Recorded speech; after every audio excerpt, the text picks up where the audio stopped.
Halo, Assalamualaikum warahmatullahi wabarakatuh. Bagaimana kabarnya semua? Semoga sehat selalu dan selalu dilindungi oleh Allah Subhanahu wa Ta'ala. Saya di sini atas nama Linawati dari Universitas Muhammadiyah Palangkaraya, Fakultas Agama Islam Prodi PAI semester 1. Saya di sini akan menjelaskan tentang pemimpin dalam Islam. Sebelum itu, saya ingin menjelaskan tentang hubungan antara agama dan negara. Islam sebagai agama yang universal, tentunya tidak hanya mengatur umatnya saja, hanya dalam sesuatu yang berhubungan dengan peribadatan saja. Namun segala sesuatu yang berhubungan dengan berbagai macam aspek kehidupan yang berkaitan dengan diri manusia, secara pribadi, sosial, budaya, adat istiadat, serta kehidupan berbangsa dan bernegara. Berperan penting dalam berbagai aspek kehidupan umatnya, dan dalam mencapai maslahat dan menghindarkan umatnya dari kemudaratan yang dapat membahayakannya, baik secara kehidupan dunia maupun di akhirat nanti. Begitupun halnya dalam kehidupan bernegara. Islam tentunya berperan penting dengan aturan norma-normanya, dari apa yang menjadi aturan dalam Islam, yang juga tentunya untuk kebaikan umat Islam sendiri. Maka Islam takkan pernah lepas dari kehidupan berbagai negara dan tetap menuntut untuk diterapkannya suatu negara yang secara Islami.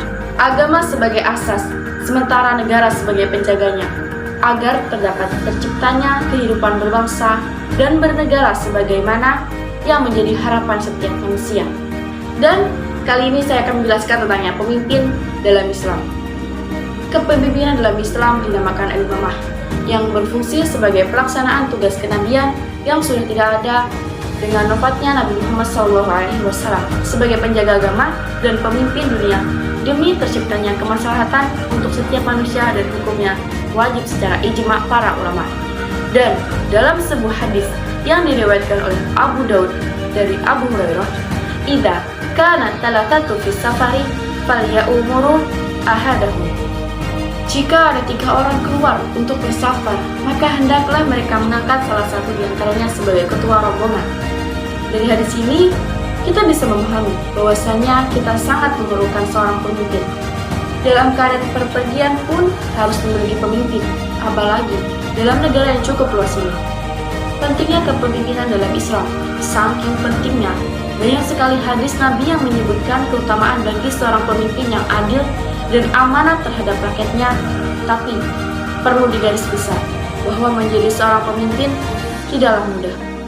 Semua ada pertanggungjawabannya. Innahu hasailun kullu ra'in amma istar'ahu. Allah akan bertanya pada setiap pemimpin atas apa yang ia pimpinnya. Hadis riwayat Tirmizi. Kita sudah bisa memahami bahwa tidak mudah untuk menjadi seorang pemimpin. Banyak sekali zaman sekarang ini pemimpin yang tidak adil. Jauh hanya dengan gerakan reformasi pemimpin, kita konsepnya setinggi langit, gaungnya kemana-mana. Tapi hasilnya entah kemana. Kenapa? Ini disebabkan krisis figur. Di era reformasi ini, bukan figur-figur reformasi sejati pemimpin Qur'ani, akan tetapi yang lebih menjamur adalah oknum-oknum reformasi yang haus kursi, haus pangkat, haus jabatan, dan popularitas. Mereka yang haus akan jabatan dan popularitas akan berlomba-lomba demi mendapatkan apa yang mereka inginkan. Mereka akan melakukan hal-hal yang dilarang dalam Islam seperti suap menyuap. Di era saat ini, begitu banyak seorang yang ingin menjadi pemimpin dengan cara suap menyuap, padahal dalam Islam sangat dilarang. La'ana Rasulullah SAW ar-rashi wal murtashi. Rasulullah SAW melaknat orang yang memberi uang sogokan dan orang yang menerimanya.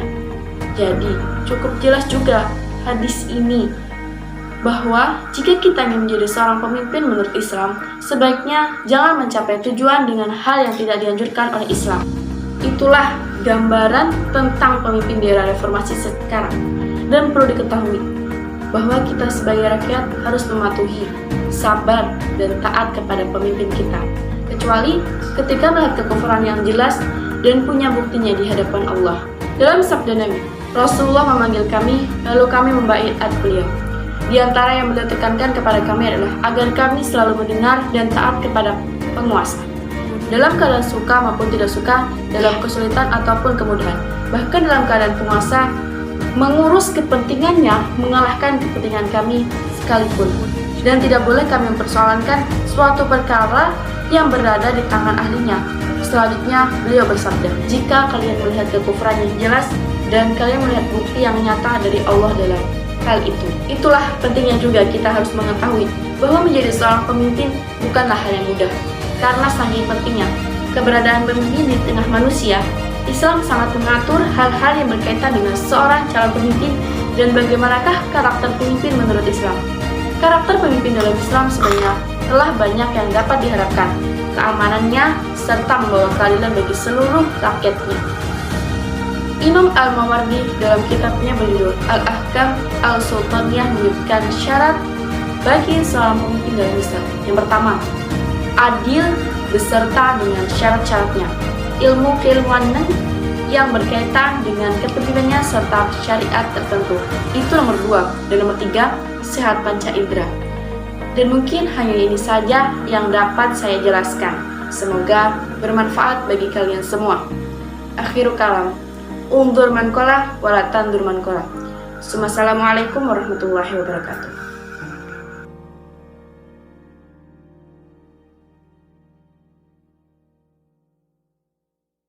Audio